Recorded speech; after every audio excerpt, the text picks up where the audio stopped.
जब बात पैसे की आती है तो मैक्सिमम लोग बोलते हैं डिसिप्लिन होना बहुत जरूरी है। क्या सच में डिसिप्लिन रिक्वायर्ड है, या फिर ओवर रेट किया गया है डिसिप्लिन को? यस, हमेशा यही सोचते हैं हम, या फिर मैं भी यही सोचता था कि अमीर लोग जो होते हैं वो ज्यादा सेव करते हैं इसलिए वो अमीर बन पाते हैं। बट अनफॉर्चुनेटली ऐसा नहीं है। They are more discipline. They have implemented right automation in their system, so that automatically उनका पैसा जो है इन्वेस्ट होता जाता है विदाउट मैनुअल इंटरवेंशन। वो डिसीजन नहीं लेते, वो ये नहीं सोचते कि इस महीने में एसआईपी करूंगा या नहीं करूंगा, इस महीने में इन्वेस्टमेंट करूंगा या नहीं करूंगा। ऑटोमेटिकली उनका पैसा सिस्टमेटिकली इन्वेस्टमेंट होता जाता है। तो इस पर्टिकुलर वीडियो में हम 5 पॉइंटर्स की बात करेंगे। अगर उनको आप ध्यान में रखेंगे देन डेफिनेटली आप अपनी लाइफ में ऑटोमेशन इंप्लीमेंट कर सकते हैं।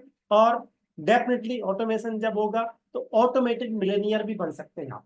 सो बने रहे हमारे साथ इस पर्टिकुलर वीडियो में और आप सीखेंगे कैसे आप ऑटोमेशन इंप्लीमेंट करेंगे।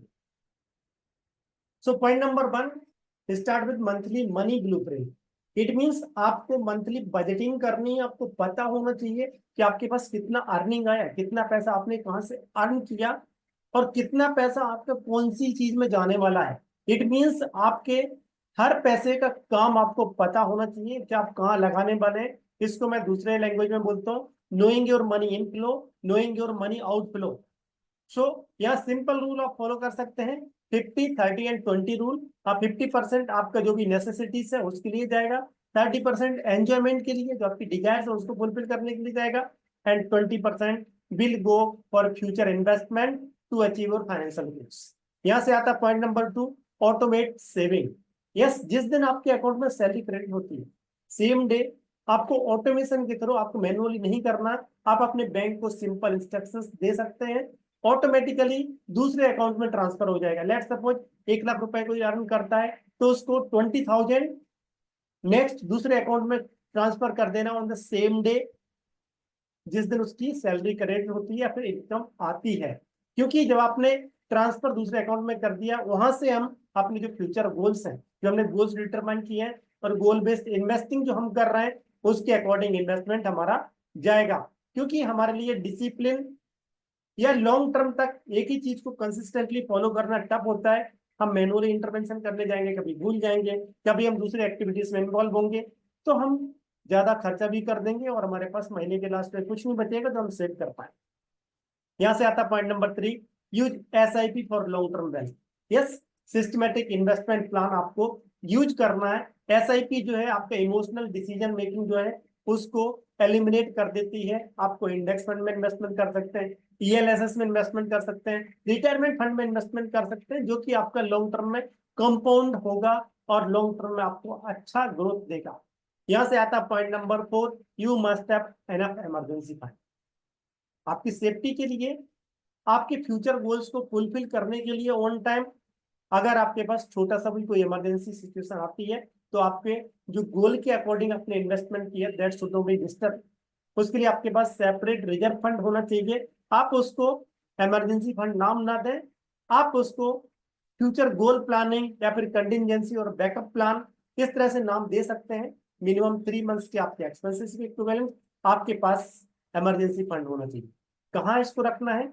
Yes, it must be in a liquid form.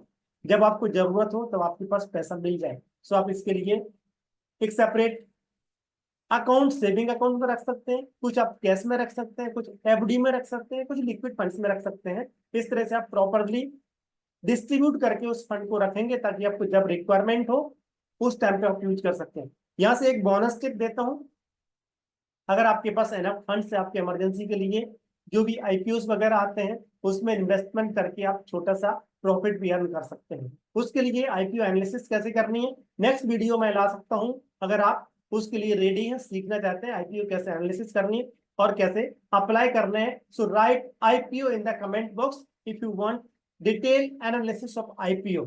यहां से आता है हमारा point number 5, use budgeting tools. Yes, हम बजटिंग को इग्नोर करते हैं। हम सोचते हैं बजटिंग बजटिंग जो है रेस्ट्रिक्ट करेगी हमें, कहीं ना कहीं हम बाउंड कर रहे हैं अपने आप को। But budgeting is not the restrictive, it's giving right direction to your money. Money आपके बच्चे की तरह है। जैसे कि आप बच्चे को सही डायरेक्शन नहीं दोगे तो आपको नहीं पता चलेगा वो कहाँ चला गया। और हो सकता है कि गलत डायरेक्शन पकड़ ले और आपको बाद में रिग्रेट। सिमिलर वे में हमारे मनी का, अगर आप मनी को सही डायरेक्शन नहीं दे रहे हो, इट मीन्स आप फ्यूचर के लिए रिग्रेट क्रिएट कर रहे हो, फ्यूचर के लिए प्रॉब्लम क्रिएट कर रहे हो। सो आप इसके लिए मल्टीपल टूल्स हैं, आप हमारे वेबिनार को ज्वाइन कर सकते हैं जहां हम फ्री में आपको बजटिंग टूल्स शेयर करते हैं, या फिर आप रजिस्टर कर सकते हैं हमारे वेबिनार के लिए और आपको हमारी एक्सेल शीट मिल सकती है। गूगल शीट से खुद भी क्रिएट कर सकते हैं और आप अपने बजटिंग क्रिएट कर सकते हैं।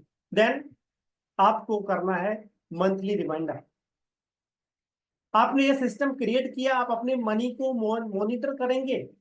जो चीज मॉनिटर की जाती है ग्रो करती है। सो आप अपने मनी को मॉनिटर करें, अपने नेटवर्क को ट्रैक करें, अपने एक्सपेंसेस को, अपने बजटिंग को हर मंथ ट्रैक करें एंड क्वार्टरली आपको रिव्यू करना है। ऑटोमेशन डजेंट मीन आपने एक बार सेट कर दिया और भूल गए। इरेगुलर रिव्यू करने वाली प्रोसेस है और इसमें जो भी आपको लगता है कहीं आपको कम ज्यादा लगता है वहां आप इंप्रूव कर सकते हैं और उस ऑटोमेशन को इंप्रूव बना सकते हैं।